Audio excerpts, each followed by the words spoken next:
ازيكم عاملين ايه؟ انسوا اي مشروبات ممكن تكونوا جربتوها في الصيف ده، لان احنا هنعمل اقوى 3 مشروبات للصيف الحر قوي ده. حاجه كده تسرسح على القلب. اول حاجه عندي 3 ليمونات متقشرين من القشر كويس جدا، وهحط عليهم كوبايه من الميه الساقعه وهضربهم كويس قوي في الخلاط. بعد كده هصفيهم كويس بقى من اي بذر ومن اي بواقي الليمون. بعد كده هحطهم تاني في الخلاط وهضيف عليهم بقى ربع كوبايه من الحليب الساقع، وهحليهم بحليب مكثف او سكر او عسل، وهرجعهم تاني في الخلاط وهضربهم وهبدأ اقدمهم.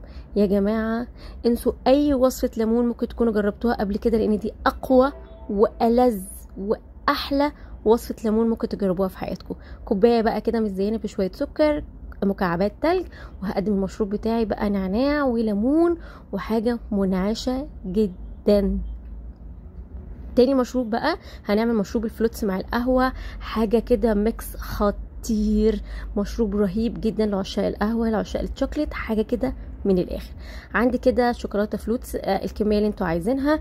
هبدأ كده اكسرها شوية، بعد كده احط معلقتين من اي ويبن كريم شانتيه، اي كريمة تكون عندكم، معلقة كبيرة كده من الحليب، وهبدأ اخفقهم كويس مع بعض كده. هجيب بقى الكوباية بتاعتي، احط تلج واحط ربع كوباية من الحليب، وهحط شوت قهوة اسبريسو، وهحط بقى من على الوش الكريمة بتاعت الفلوتس اللي احنا عملناها الخطيرة. المشروب ده هيعجبكم جدا جدا جدا، مش قادره اوصف لكم.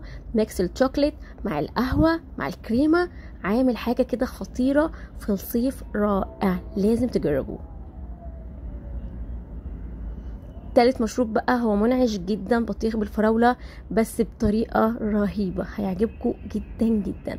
عندي هنا في الخلاط عندي بطيخ مجمد هحطه، بعد كده عندي فراولة كمان مجمدة، وهحط حوالي ربع كوباية مية صغيرة قوي، وهضربهم كويس قوي بقى في الخلاط، وهيطلعوا بقى معايا كده زي السموذ كده، بس حاجة خطيرة منعشة جدا. انا ما ضفتش سكر لان البطيخ عندي مسكر وفراولة مسكرة، فلو انتوا عايزين تضيفوا سكر براحتكم، مع شريحة نعناع بقى. واحلى 3 مشروبات هتجربوهم في الصيف ده.